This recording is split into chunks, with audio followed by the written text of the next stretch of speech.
Okay, so let's talk about Albert Einstein. We all know the name, right? It's basically shorthand for genius.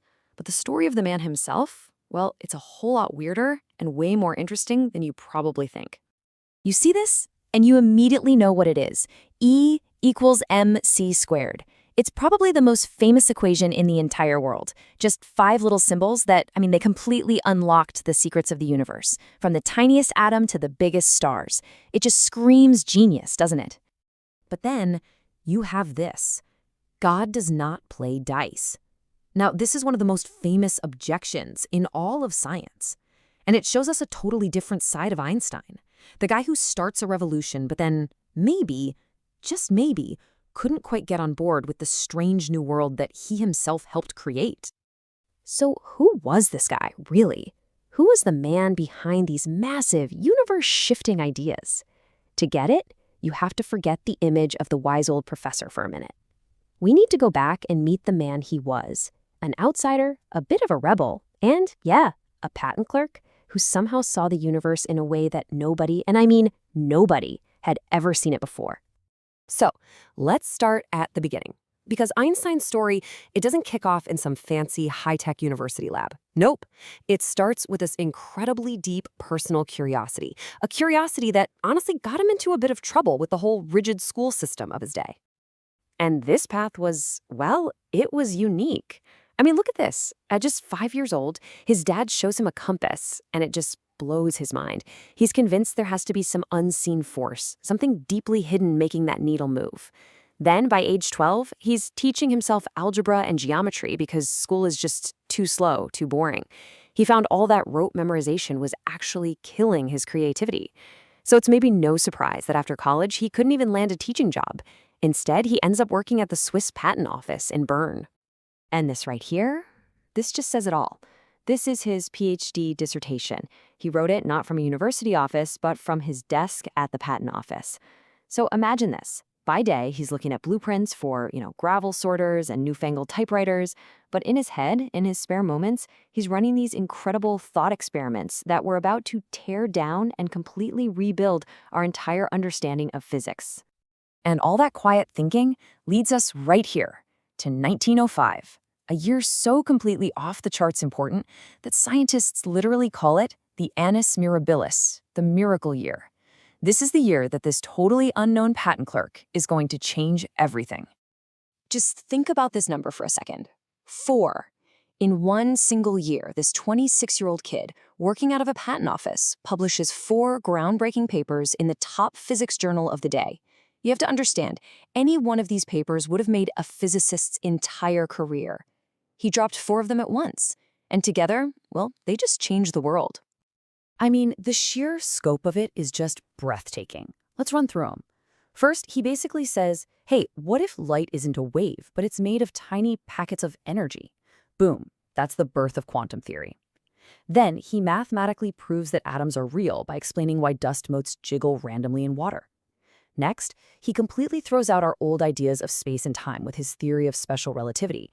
And as like a little follow-up to that paper, he drops E equals mc squared, showing that mass and energy are just 2 sides of the same coin. And here's a fun fact you might not know. When Einstein finally won the Nobel Prize in 1921, it wasn't for relativity. Can you believe that? His most famous theory was still considered way too weird and controversial. Nope. He got the prize for this, his work on the photoelectric effect. That idea about light coming in packets, turns out that was the key that unlocked the whole quantum revolution. But you think he'd stop there? Not a chance. The miracle year was just the beginning. After 1905, he set his sights on an even bigger target, a problem that had puzzled scientists since Newton.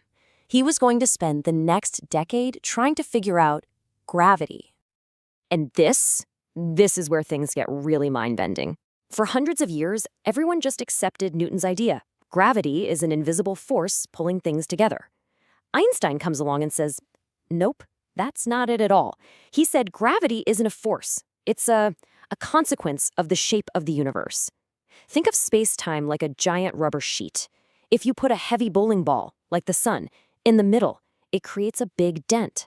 Now, if you roll a smaller marble, say the Earth, nearby, it doesn't get pulled by the bowling ball, it just follows the curve in the sheet. That's gravity. Okay, so that's a wild idea, right? But how on earth do you prove it? Well, Einstein had a prediction. If a massive object like the sun really does bend space-time, then it should also bend light that passes near it. So, in 1919, an astronomer named Sir Arthur Eddington set out during a total solar eclipse to test it. And this photo is part of the evidence. They looked at the stars near the sun, and guess what? Their light was bent, just as if it were following a curve. And it was bent by the exact amount Einstein's math said it would be. And when that news broke, it was an explosion. Headlines like this one were everywhere. A revolution in science. Literally overnight, Albert Einstein went from being a physicist's physicist to a global icon. He became the world's first ever celebrity scientist. His face was everywhere. His name became the very definition of genius. And that incredible fame gave him a platform, a voice that people would actually listen to. And it's a good thing because he was going to need it. As the world started spiraling into chaos and war, Einstein, the scientist, had to become something else. Einstein, the conscience of the world. See, back in Germany, Einstein was a prominent Jewish intellectual, which made him a prime target for the rising Nazi Party. In 1933, he was actually visiting the US when Hitler came to power. He knew instantly he could never go back. He formally renounced his German citizenship. This card here shows him arriving in England basically as a refugee. Meanwhile, back home, the Nazis raided his house, burned his books in public bonfires, and even put a price on his head. And this leads to one of the most difficult, complicated moments of his entire life. Einstein was a lifelong committed pacifist. He hated war. But in 1939, he and other scientists became terrified that Nazi Germany was working on an atomic bomb.